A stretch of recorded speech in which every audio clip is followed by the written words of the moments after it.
it's up to you to decide what you want eating your grass, whether you want a $100 sheep or a $50 goat. Used properly and used in a grazing management system, goats are great for utilising grass and browsing in shrubs, but left on their own in a paddock for a long time, because of the wide spectrum of palatable species to them, they eat everything and really degrade the landscape if overstocked. So there's people around that are running goats in a goat operation and doing a great job of moving them rotationally and using them to clear the country and improve perennial grass growth. But most of us, and we've been guilty at times too, when you're not on top of the goat job, the numbers grow that quickly that they get on top of everything, and you can't get them out, and they're really destroying the landscape. We're on Argyle Station, which is 45,000 hectare grazing property, 180 k's west of Burke in far western New South Wales, near a little place called Wanaaring. Traditional western grazing property, sort of red sandy loam mulga country, rosewood country, and woolly button, neverfail and perennial grass species like that. Our biggest competitor, I suppose, for domestic animal feed is goats, feral goats. We've obviously got a fair few kangaroos, emus, pigs and foxes and that sort of thing, but they're more seasonal than the goats, which are fairly well here the whole time.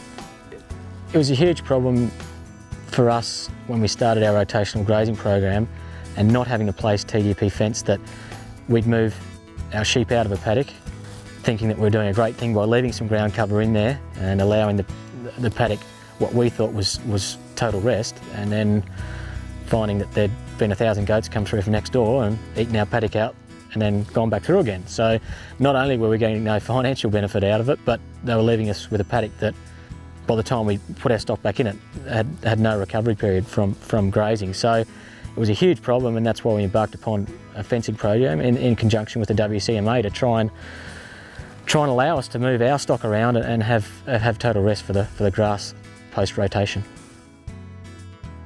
The impacts of the animals is pretty hard to tell unless you get the place surrounded with some TGP fencing.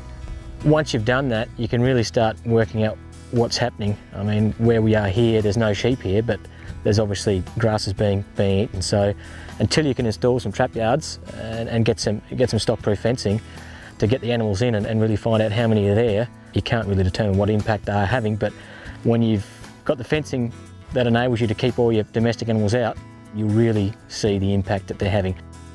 We don't release any goats that we trap out. We trap our billies, nannies and kids all together, and we've never had a problem with finding someone that buys the whole lot.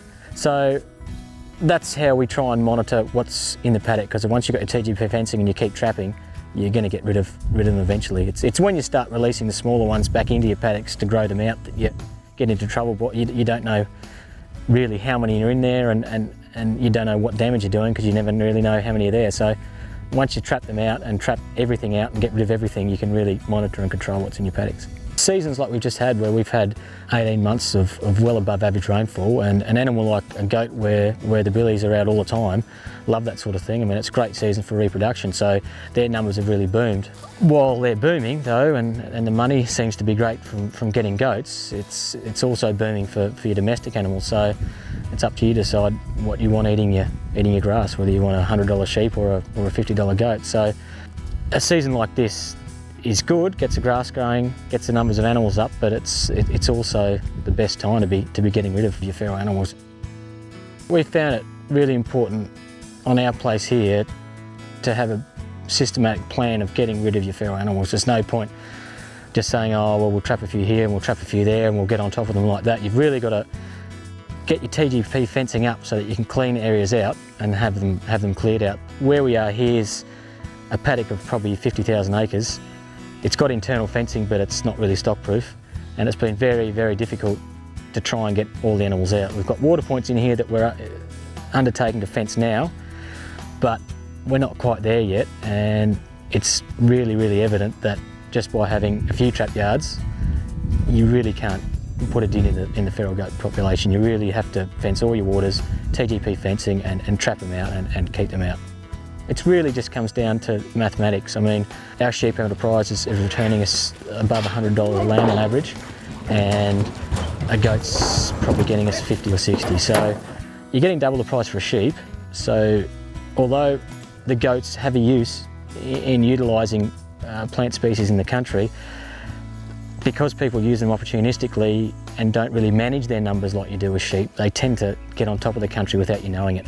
And that's why we've fenced our boundary and done a lot of TGP fencing, because although we appreciate what the goat can do if used correctly in the country, it's a business decision that we make more out of sheep, so we really want to get them out. I suppose total grazing pressure really means knowing how much pressure there is and where that pressure is coming from. So it's more than just saying I've got a few goats, or I've got a roo problem, or there's feral pigs around, or things like that. I mean, there's no point worrying about having 50 roos around a waterhole when there's 4,000 goats out there eating you out of house and home. So it's pretty important to work out where the pressure's coming from, and that's why things like this are so handy. You actually get a chance for them to come out and show you who they are and how many there are. So it's a pretty important tool for getting on top of your pest animals.